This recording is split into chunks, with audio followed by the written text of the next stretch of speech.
আশা কৰোঁ তোমালোক সকলো কুশলে আছা। আগৰ ভিডিঅ'টিলৈকে মই তোমালোকৰ যিমানখিনি বিধি আছিলে আবদ্ধতা বিধি, বিতৰণ বিধি, ক্ৰম বিনিময় বিধি, সহযোগ বিধি সকলোখিনি আমি কৰি শেষ কৰিলোঁ আৰু আশা কৰোঁ তোমালোকে সকলো ভালদৰে বুজিছা। আজিৰ এই ভিডিঅ'ত আমি কি আলোচনা কৰিম, তোমালোকে পৰিমেয় সংখ্যা এটা সংখ্যা ৰেখাডালত কেনেদৰেনো কোন স্থানত সেই সংখ্যাটো বহিব, কেনেদৰে যিকোনো এটা যদি পৰিমেয় সংখ্যা তোমালোকক দি থোৱা থাকে কেনেদৰে সংখ্যা ৰেখাডালত বহাবা, কোন স্থানত তোমালোকে বহিব সেইটো জানিবা, সেই বিষয়ে এই ভিডিঅ'টোত আলোচনা কৰিম। এই ভিডিঅ'টো ভালদৰে চাবা আৰু তোমালোকে যিকোনো পৰিমেয় সংখ্যা তেতিয়া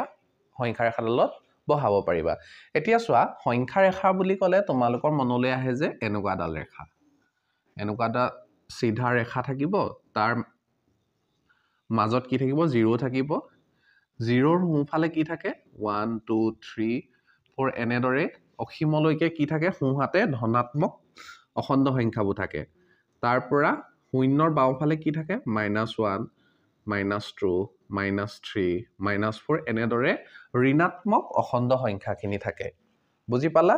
সংখ্যা ৰেখাডালত সোঁহাতে ধনাত্মক অখণ্ড সংখ্যাখিনি থাকে আৰু 0ৰ বাওঁফালে কি থাকে, ঋণাত্মক অখণ্ড সংখ্যাখিনি থাকে। তেনেদৰে যদি চাওঁ পৰিমেয় সংখ্যাৰ ক্ষেত্ৰতো যদি চাওঁ, 0ৰ সোঁহাতে ধনাত্মক পৰিমেয় সংখ্যাখিনি থাকিব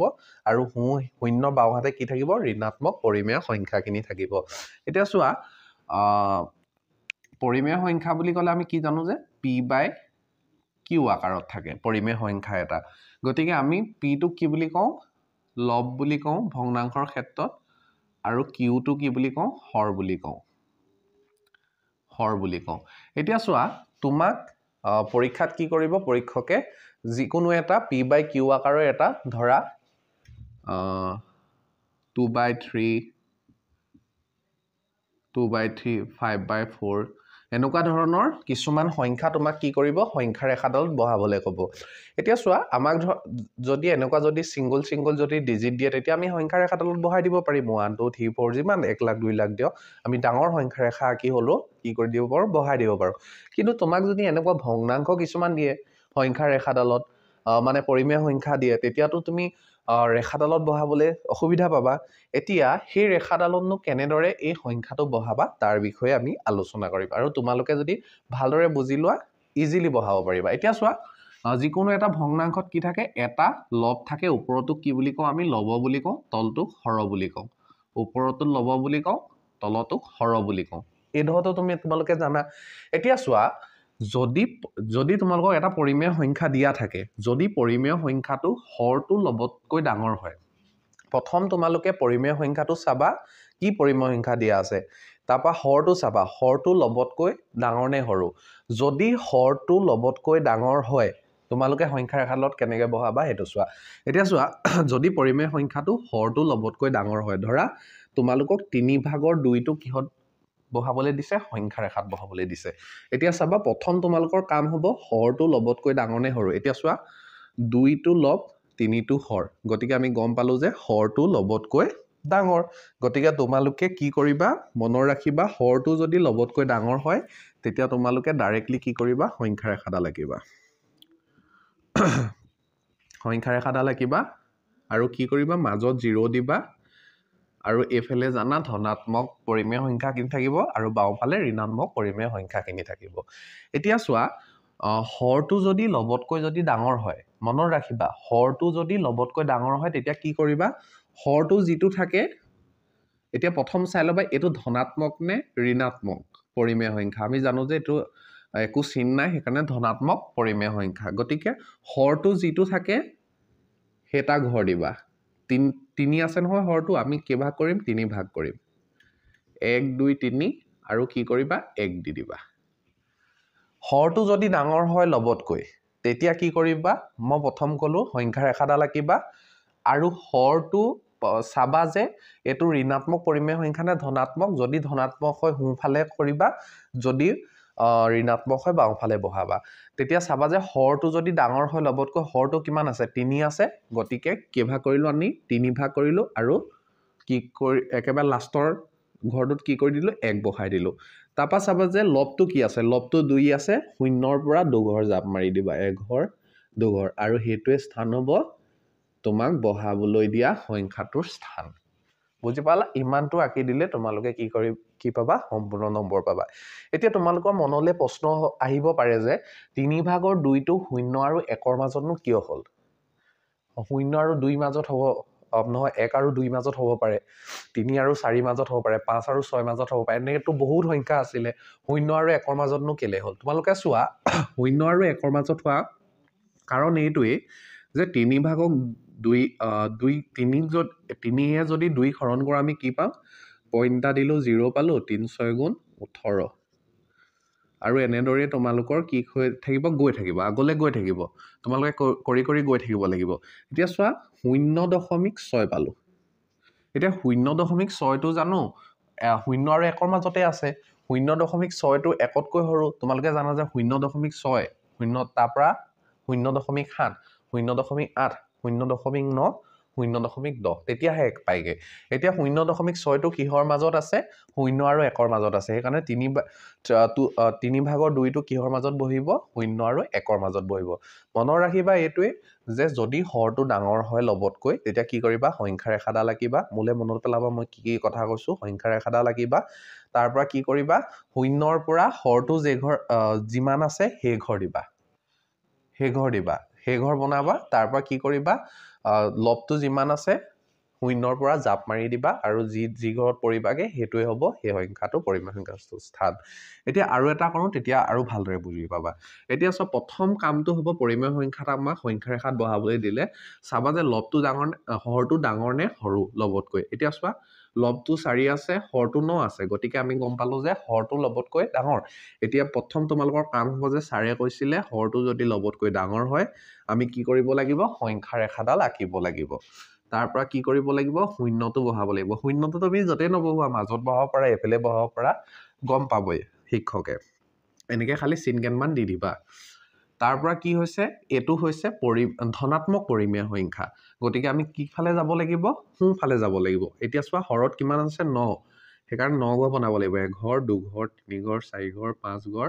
6 ঘৰ 7 ঘৰ 8 ঘৰ 9 ঘৰ তাৰ পৰা কি লিখিম মই কি কৰিছিলো 1 লিখিম তাৰ পৰা কি কৰিব লাগিব লবটো যিমান থাকে 0ৰ পৰা জাপ মাৰি দিব লাগিব 1 ঘৰ 2 ঘৰ 3 ঘৰ 4 ঘৰ আৰু এই স্থানটোৱে হ'ব 9/4 স্থান এতিয়া 9/4 স্থানটো মই 0 আৰু 1ৰ মাজত লিখা কাৰণ এইটোৱে যদি 9 যদি 4ক তুমি কৰা হৰণ পইণ্ট হ'ব 0 হ'ব 9 4 গুণ 36 মানে তুমি 0.4 পাবা 0.4টোতো 0 আৰু 1ৰ মাজত থাকিব কাৰণ 1তকৈ 0.4টো সৰু 0.4টো সৰু সেইকাৰণে 0 আৰু 1ৰ মাজত 0.4টো থাকিব গতিকে যদি লবটোতকৈ হৰটো ডাঙৰ হয় তোমালোকে মোৰ এই ৰুলটো মনত ৰাখি পানি তোমালোকে কৰি দিব পাৰিবা যিকোনো সংখ্যা নিদিয়ক লাগিলে তোমালোকে কৰিব পাৰিবা এতিয়া নেক্সট চাম আমিতো হৰটো এতিয়া ডাঙৰ চালো প্ৰথম ৰুলটোত এতিয়া কিছুমান পৰিমেয় সংখ্যাটো লবটো ডাঙৰ হ'ব হৰটোতকৈ সেইটো আমি কেনেদৰে কৰিম সেইটো চোৱা এতিয়া চোৱা এইটো পৰিমেয় সংখ্যা 2/3 এতিয়া চোৱা ছাৰে আমাক তোমালোকৰ মনলৈ আহিব যে ছাৰে আমাক কৈছিলে হৰটো যদি ডাঙৰ হয় আমি এনেদৰে কৰিম এতিয়া লবটো যদি ডাঙৰ হয় কেনেদৰে কৰিবা এতিয়া চোৱা লবটো যদি ডাঙৰ হয় তোমালোকে কি কৰিব লাগিব এই সংখ্যাটো মিশ্ৰিত ভগ্নাংশলৈ তোমালোকে নিব লাগিব মিশ্ৰিত ভগ্নাংশলৈ কেনেকৈ নিবা সেইটো চোৱা এতিয়া তোমালোকক নেক্সটটো কি হ'ব যে যদি লবটো ডাঙৰ হয় হৰতকৈ যদি পৰিমেয় সংখ্যাটো লবটো হৰটোতকৈ ডাঙৰ হয় কেনেদৰে সংখ্যা ৰেখাত তোমালোকে এই সংখ্যাটো বহাব এতিয়া চোৱা লবটো কি আছে 3 হৰটো আছে 2 গতিকে 3টো 2তকৈ ডাঙৰ গতিকে এটো কি কৰিবা তোমালোকে মিশ্ৰিত ভগ্নাংশলৈ নিবা মিশ্ৰিত ভগ্নাংশ মিক্স যাক ইংৰাজীত কোৱা হয় মিক্স ফ্ৰেকচনলৈ কেনেকৈ নিবা সেইটো চোৱা তোমালোকে যদি 2 যদি 3 হৰণ কৰা কিমান পাবা 2 গুণ 2 কিমান থাকিলে 1 থাকিলে এতিয়া চোৱা এটো কি কৰিবা তোমালোকে এটো কৰিবা মিক্স ফ্ৰেকচনেল নিবলে কি হ'ব এটো আমি কেনেদৰে লিখিব পাৰো মিশ্ৰিত ভগ্নাংশত তোমাৰ 1/2 এটো তোমালোকে মিশ্ৰিত ভগ্নাংশত এনেদৰে লিখিব পাৰিবা মই এটো কেনেদৰে কৰিলো হেতু চোৱা কোনো এটা সংখ্যা যদি মিশ্ৰিত ভগ্নাংশ যদি মিশ্ৰিত ভগ্নাংশলৈ নিবলৈ হয় তোমালোকে কি কৰিব লাগিব হৰটোৱে লবটোক কি কৰিব লাগিব হৰণ কৰিব লাগিব এতিয়া চোৱা হৰটোৱে মই লবটোক হৰণ কৰিছো 2 এ 3 হৰণ কৰিছো হৰণ কৰি কি পালো ওপৰত ভাগফল 1 পালো ভাগশেষ 1 পালো এটো ভাজক 2 ভাজ্য 3 এতিয়া মিশ্ৰিত ভগ্নাংশত কি লিখিবা ভাগফল যেটো পাবা হেতু আগত লিখিবা এটো হৈছে ভাগফল ভাগফল তাৰ পৰা তোমাৰ এটো হৈছে ভাগশেষটো সদায় ওপৰত লিখে ভাগশেষ আৰু 2 টো হৈছে ভাজক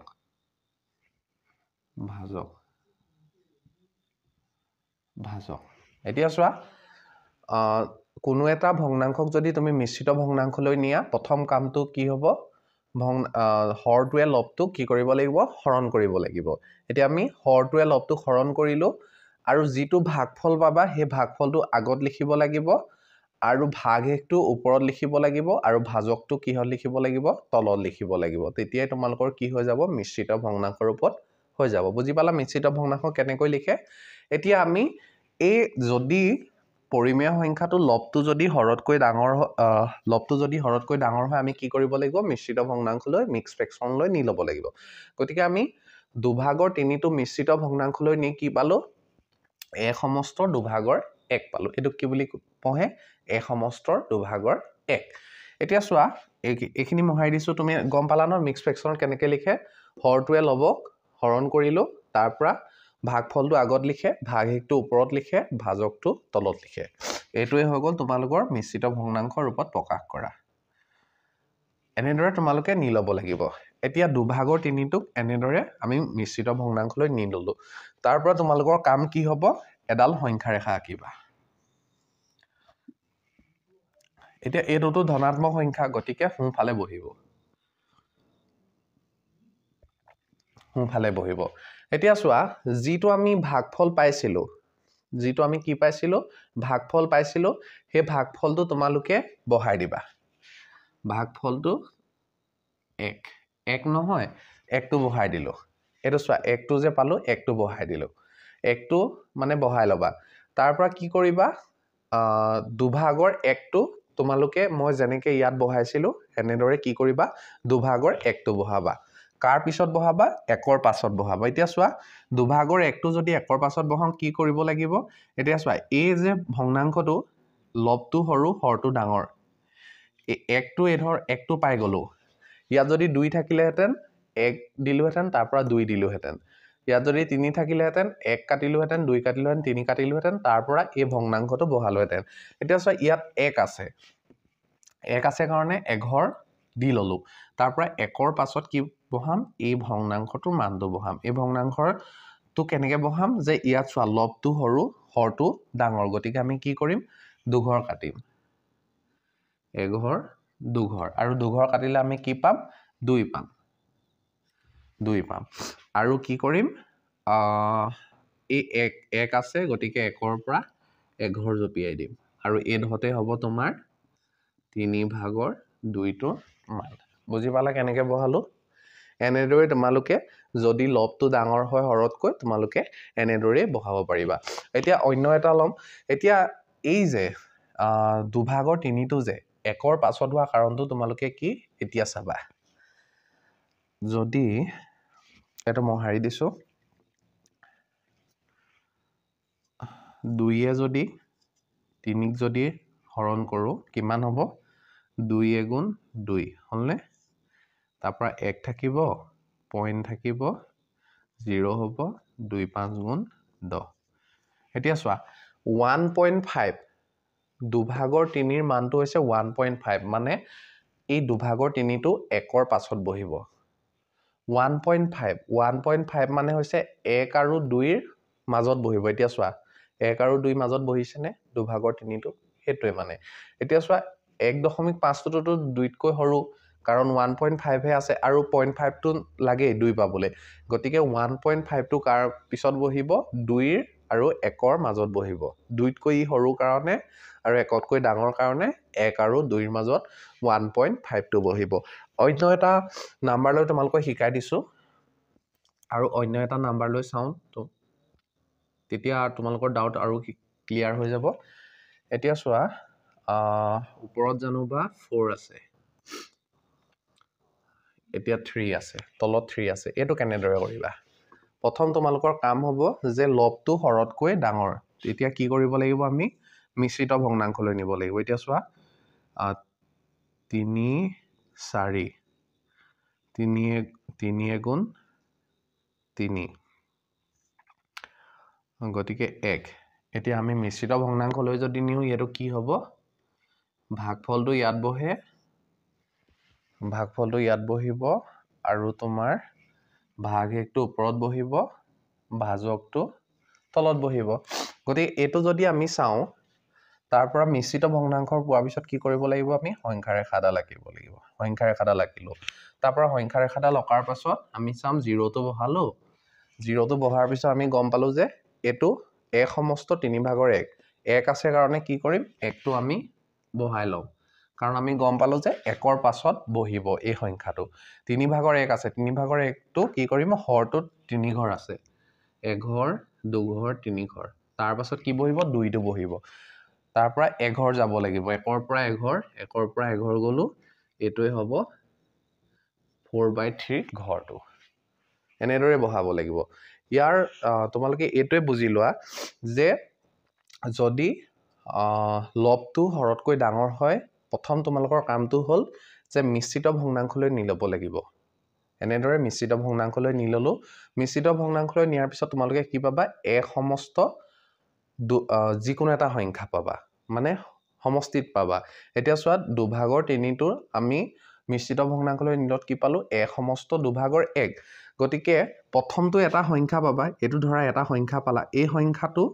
পিছত এই ভগ্নাংশটো বহিব তোমালোকেটো এই ভগ্নাংশটো বহাব জানিবা কাৰণ লবটো ইনো সৰুৱে হ'ব হৰটো ইনো ডাঙৰে হ'ব তেতিয়া কি কৰিবা হৰত যে ঘৰ থাকে ভাগ কৰিবা এই সংখ্যাটোৰ পাছত তাৰ পৰা কি কৰিবা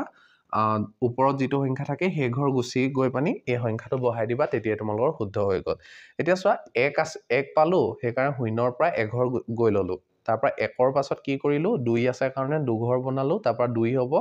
তাৰ পৰা 1 ৰ পৰা 1 ঘৰ গুছি গলো এটোই হ'ব দুভাগৰ 3 ঘৰটো তোমালোকে এনেদৰে বহাব পাৰিবা তেতিয়া তোমালোকৰ কি হৈ যাব এটো শুদ্ধ হৈ যাব আশা কৰিছো তোমালোকে এটো ভালদৰে বুজি পাইছা সংখ্যা ৰেখাত কেনেদৰে হৰটো ডাঙৰ হলে লবতকৈ কেনেদৰে বহাই বা লবটো হৰতকৈ ডাঙৰ হলে কেনেদৰে বহাই যদি কিবা বুজি পোৱা নাই মোক তোমালোকে কমেন্ট কৰি জনাবা মই তোমালোকক ভালদৰে বুজাই দিম এতিয়া নেক্সট আমি চাম নেক্সট এটো নোট কৰি লোৱা তোমালোকে ভালদৰে নেক্সট তোমালোকৰ কি আছে চাম নেক্সট তোমালোকৰ আছে দুটা পৰিমেয় সংখ্যাৰ মাজত পৰিমেয় সংখ্যা কেনেদৰে উলিয়াই হেতু চাম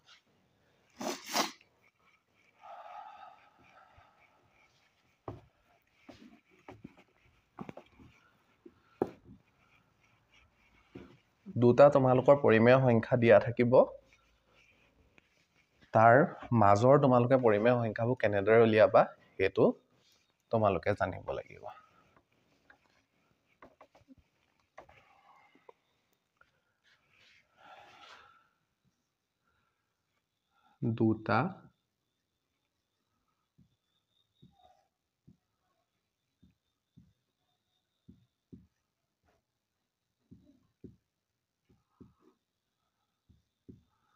দুটা পৰিমেয় সংখ্যাৰ দুটা পৰিমেয় সংখ্যাৰ মাজৰ পৰিমেয় সংখ্যা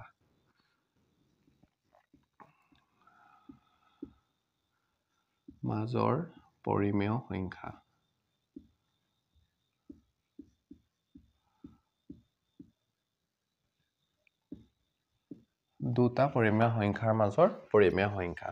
এতিয়া তোমালোকক যদি মই যদি কওঁ যে 5 আৰু 10ৰ মাজত থকা সংখ্যা কেইটা কোৱা তেতিয়া তোমালোকে কৈ দিবা যে 6 7 8 9 চাৰিটা সংখ্যা আছে তোমালোকে কৈ দিব পাৰিবা যদি তোমালোকক মই কওঁ 4/5 আৰু 6/6/5 2/6 মাজত থকা পৰিমেয় সংখ্যা এই পৰিমেয় সংখ্যা দুটাৰ মাজত থকা পৰিমেয় সংখ্যা কেইটা কোৱা তেতিয়া তোমালোকে কি ক'বলৈ টান পাবা কাৰণ এইকেইটা পতকে তোমালোকে যদি নিয়মটো নাজানা কেনেকৈ উলিয়াই তোমালোকে ক'বলৈ কি পাবা দিগদাৰ পাবা এতিয়া চোৱা এই এনেকুৱা ধৰণৰ পৰিমেয় সংখ্যাবোৰৰ মাজতনো কেনেদৰে কি পৰিমেয় সংখ্যা সোমাই থাকে কেনেদৰে সেই পৰিমেয় সংখ্যাখিনি উলিয়াবা তোমালোকক মই ভালদৰে বুজাই দিছো ভালদৰে তোমালোকে চাই যোৱা এতিয়া চোৱা 2 আৰু 5ৰ মাজত যদি ধৰা তোমালোকক প্ৰথম ইজি এটা লৈ লৈছো 2 আৰু 5ৰ মাজত তোমালোকক পৰিমেয় সংখ্যা উলিয়াবলৈ দিছে তেতিয়া তোমালোকে কেনেদৰে পৰিমেয় সংখ্যা উলিয়াবা এতিয়া চোৱা পৰিমেয় সংখ্যা p/q আকাৰত থাকে গতিকে আমি জানো যে 2 তলতো 1 এটা থাকে 5ৰ তলতো 1 এটা থাকে গতিকে আমি 2/1 অৰ্থাৎ 1/2 বুলি আমি লিখিব পাৰো গতিকে কি কৰিবা এনেদৰে যদি সংখ্যা 2 আৰু 5ৰ মাজত যদি পৰিমেয় সংখ্যা উলিয়াবলৈ কয় কি কৰিবা শূন্য লগা সংখ্যা পূৰণ কৰি দিবা এতিয়া চোৱা আকৌ তলত কি কৰিবা 5কো কি কৰিবা শূন্য লগা অংকৰে পূৰণ কৰি দিবা এতিয়া আমি কি পাম 2 × 20 আৰু তলত পাম 10 ইয়াত পাম 10 × 5 = 50 আৰু 10 × 10 এতিয়া 10/20 আৰু 10/50ৰ মাজৰ সংখ্যা কেইটা তোমালোকে যদি লিখি দিয়া সেইকেইটাই হ'ব 2 আৰু 5ৰ মাজত থকা পৰিমেয় সংখ্যা এতিয়া চোৱা 10/20ৰ 10/20ৰ মাজত কি আছে 10/21 10/22 10/23 10/24 10/25 10/26 10/27 তেনেদৰে 10/49 লৈকে যিমান সংখ্যা আছে পৰিমেয় সংখ্যা আছে সেইকেইটাই হৈ যাব তোমালোকৰ 2 আৰু 5ৰ মাজত থকা পৰিমেয় সংখ্যা আৰু এটা উদাহৰণ লওঁ কেনেদৰে কৰিবা ধৰা তোমালোকক দিয়া আছে 4/3 আৰু 6/5ৰ মাজত থকা পৰিমেয় সংখ্যা কেইটা যদি তোমালোকক উলিয়াবলৈ দিয়ে এনেকুৱা যদি সিঙ্গল পৰিমেয় সংখ্যা সংখ্যাৰ যদি মাজত পৰিমেয় সংখ্যা উলিয়াবলৈ দিয়ে তোমালোকে 10 পূৰণ কৰি দিবা 20ও কৰিব পাৰা 30ও কৰিব পাৰা 10 কৰিবলৈ ইজি হয় কাৰণে মই 10 কৰি দিছো এই কাৰণে তোমালোকে এনেকুৱা যদি 2 5 এনেকুৱা যদি অকলশৰীয়া সংখ্যা থকা সংখ্যাৰ মাজত যদি পৰিমেয় সংখ্যা উলিয়াবলৈ হয় তলত 1 এটা দি লবা মই যেনে দৰে পাতিছো 2 আৰু 1 1/2 ইনটু কৰিবা ওপৰে তলে 10 পূৰণ কৰিবা যিটো পোৱা তাৰ পৰা আকৌ এনেদৰে পাতিবা ওপৰে তলে 10 পূৰণ কৰিবা যিটো পোৱা সেই গিটাৰ মাজৰ পৰিমেয় সংখ্যা কেইটা লিখি দিবা সেই গিটাই হ'ব পৰিমেয় সংখ্যা কেইটাৰ মাজত থকা পৰিমেয় সংখ্যা এতিয়া চোৱা এনেকুৱা ধৰণৰ জানোবা দিলে তোমালোকৰ 4/3 আৰু 6/5ৰ মাজৰ কি কৰিবলৈ দিলে পৰিমেয় সংখ্যা উলিয়াবলৈ দিলে তোমালোকৰ প্ৰথম কামটো হ'ব এনেকুৱা ধৰণৰ যদি পৰিমেয় সংখ্যাৰ মাজৰ যদি পৰিমেয় সংখ্যা উলিয়াবলৈ দিয়ে এতিয়া তোমালোকে কি কৰিব লাগিব 4 আৰু 6ৰ মাজৰ লসাগু উলিয়াই ল'ব লাগিব এতিয়া চোৱা 4 আৰু 6ৰ মাজৰ লসাগু 2 যাব 2 × 2 = 4 2 × 3 = 6 3 × 2 = 6 6 × 2 = 12 লসাগুৰ কিমান 4 আৰু 6 12 গতিকে এতিয়া তোমালোকে চাব লাগিব 4 আৰু 6ৰ লগত কি পূৰণ কৰিলে 12 হয় তোমালোকে চাব লাগিব এতিয়া চোৱা ইয়াত যেনেদৰে পাতিছিলো তেনেদৰে সংখ্যা কেইটা পাতি লবা 3 4 ওপৰত 5 তলত 6 এনেদৰে সংখ্যা দুটা পাতি লবা যিকিটা সংখ্যাৰ মাজৰ পৰিমেয় সংখ্যা উলিয়াবলৈ দিয়ে তাৰ পৰা এনেদৰে পূৰণ দিবা এনেদৰে পূৰণ দিবা এনেদৰে পূৰণ দিবা তাৰপা চাবা যে তলত যে হৰটো 4 আছে 4 লগত কি পূৰণ কৰিলে 12 হয় আমি জানো যে 4 লগত 3 পূৰণ কৰিলে 12 হয় গতিকে তলৰে পৰে 3 পূৰণ কৰি দিবা তাৰ পৰা চাবা যে তলৰ হৰটোৰ লগত নেক্সট সংখ্যাটো চাবা হৰটোৰ লগত কি পূৰণ কৰিলে 12 হয় যিহেতু লসাগু আমি কি পাইছো 12 6 লগত 2 পূৰণ কৰিলে 12 হয় গতিকে 6 2 × 12 ওপৰে তলে আমি 2 পূৰণ কৰি দিছো এতিয়া এইকেইটা পূৰণ কৰি দিবা 3 3 × 9 পালো 4 3 × 12 5 2 × 10 আৰু 6 2 × কিমান পালো 12 পালো গতিকে ইয়াৰ কি হল হৰগিটা সমান সমান হৈ গল হৰগিটা সমান সমান হৈ গল গতিকে হৰগিটা সমান সমান হৈ গল আমি কি কৰিব পাৰিম এতিয়া 12/9 আৰু 12 ভাগৰ 10 লগত আমি কি কৰি দিব পাৰিম 10 পূৰণ কৰি দিব পাৰিম শূন্য লগা অংক পূৰণ কৰি দিব পাৰিম আৰু পূৰণ কৰি আমি মাজত থকা পৰিমেয় সংখ্যাকেইটা উলিয়াই দিলে হ'ব 4 ভাগৰ 3 আৰু 6 ভাগৰ 5ৰ লগত থকা মাজত থকা পৰিমেয় সংখ্যা এতিয়া চোৱা আকৌ একেদৰে আমি কি কৰিম 9 12 লিখিম আকৌ তলত লিখিম 10 12 আৰু 10 পূৰণ কৰি দিম 10 পূৰণ কৰি দিম 10 পূৰণ কৰি দিম তাৰ পৰা কি হ'ল চোৱা 9 দুগুণ 90 10 বাং 120 10 দুগুণ 100 10 বাং 120 গতিকে তোমালোকৰ 4 ভাগৰ 3 আৰু 6 ভাগৰ 5ৰ মাজত থকা পৰিমেয় সংখ্যাবোৰ কি লিখিব পাৰা 120 ভাগৰ 90 পৰা 120 ভাগৰ 100ৰ মাজত থকা সংখ্যাবোৰ যেনে ধৰা 91/120 92/120 93/120 যেটা লিখিবলৈ কয় তিনটা লিখিবলৈ ক'লে এই তিনটা লিখি দিবা যেটা লিখিবলৈ কয় ইয়াত কেইটাত 90 পৰাটো 100ৰ মাজত কেইটা 10টা পৰিমেয় সংখ্যা ওলাব মাজত সেইকাৰণে তোমালোকে এনেদৰে মাজৰ পৰা লিখি দিব পাৰা এতিয়া তোমালোকৰ পৰিমেয় সংখ্যা যিকোনো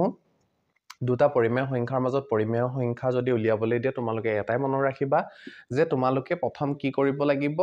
হৰগিটা একে একে কৰিব লাগিব তাৰ পৰাহে তোমালোকে তাৰ মাজৰ পৰিমেয় সংখ্যা উলিয়াব পাৰিবা এতিয়া চোৱা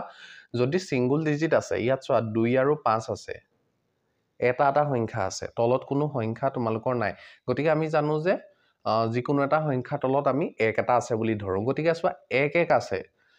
এক আছে হৰটো কি আছে একে একে আছে সেইকাৰণে কি কৰিলো আমি এনেদৰে পাতিলো আৰু 10 ডাইৰেক্ট পূৰণ কৰি দিলো যিটো ওলালে তাৰ মাজৰ কি কৰিলো পৰিমেয় সংখ্যাখিনি উলিয়ালো এতিয়া চোৱা 4 ভাগৰ 3 আৰু 6 ভাগৰ 5 আছে ইয়াত হৰ 4 আছে ইয়াত হৰ 6 আছে যিহেতু ইয়াত কি নাই হৰগিটা একে নাই কাৰণে কি কৰিলো আমি হৰগিটা নি পানি কি কৰিলো লসাগু লৈ চালো যে এনেদৰে সংখ্যাটো পাতিলো সেই লসাগুটো হৰগিটাৰ লগত কি পূৰণ কৰিলে পাওঁ এতিয়া গম পালো যে প্ৰথম 4 লগত 3 পূৰণ কৰিলে পাওঁ সেইকাৰণে 12 হ'ল 6 লগত 2 পূৰণ কৰিলে পাওঁ 12 হ'ল গতিকে আমি এই দুটা উলিয়াই কি কৰিলো তলৰ হৰগিটা একে একে কৰি ললো কি পালো 10 ভাগৰ 9 12 ভাগৰ 9 পালো ইয়াত 12 ভাগৰ 10 পালো আৰু যিগিটা আমি হৰগিটা একে কৰি সংখ্যা পালো সেইগিটা আকৌ 10 পূৰণ কৰি দিলো যিকোনো এটা শূন্য লগা সংখ্যাৰে পূৰণ কৰি দিলো আৰু পূৰণ কৰাৰ পিছত আমি যিগিটা সংখ্যা পালো সেই দুটা সংখ্যাৰ মাজৰ পৰিমেয় সংখ্যাকিটা উলিয়াই দিলে হ'ব কি তোমালোকৰ 4 ভাগৰ 3 আৰু 6 ভাগৰ 5ৰ মাজত থকা পৰিমেয় সংখ্যা যেটা লিখিবলৈ কয় তোমালোকে সেটা লিখি দিলে হ'ব গতিকে তোমালোকে এতিয়া গম পালা যে সংখ্যা ৰেখাত কেনেদৰে আমি সংখ্যাটা বহাও আৰু দুটা পৰিমেয় সংখ্যাৰ মাজৰ পৰিমেয় সংখ্যাসমূহ আমি কেনেদৰে উলিয়াও এই ভিডিঅ'ত তোমালোকে বুজিবলৈ সক্ষম হৈছে যদি কিবা বুজা নাই কিবা যদি ডাউট আছে মোক তোমালোকে কমেন্ট বক্সত কমেন্ট কৰি জনালেই হৈ গ'ল এতিয়া মই আশা কৰিছো যে তোমালোকৰ এই পাঠটোৰ পৰিমেয় সংখ্যা পাঠটোৰ যিমানখিনি ভিতৰুৱা বুজাবলগীয়া আছিলে গোটেইখিনি শেষ হৈছে এতিয়া এইখিনি মই শেষ হোৱাৰ লগে লগে তোমালোকক অনুশীলনী প্ৰশ্ন উত্তৰখিনি কৰাই দিম যদি তোমালোকে বুজি পাইছা যদি মোৰ ভিডিঅ'সমূহ চাই তোমালোকে উপকৃত হৈছা মোৰ চেনেলটো সাবস্ক্ৰাইব কৰিবা আৰু তোমালোকৰ বন্ধুবৰ্গৰ লগত শ্বেয়াৰ কৰিবা যাতে সকলোৱে ইয়াৰ পৰা লাভান্বিত হ'ব পাৰে আজিলৈ ভিডিঅ'টো ৰাখিছো বেছি আৰু ডাঙৰ নকৰো আৰু তোমালোকৰ নেক্সট ভিডিঅ'ৰ পৰা অনুশীলনীসমূহ আৰম্ভ হৈ যাব আজিলৈ ইমানে আছিলে ধন্যবাদ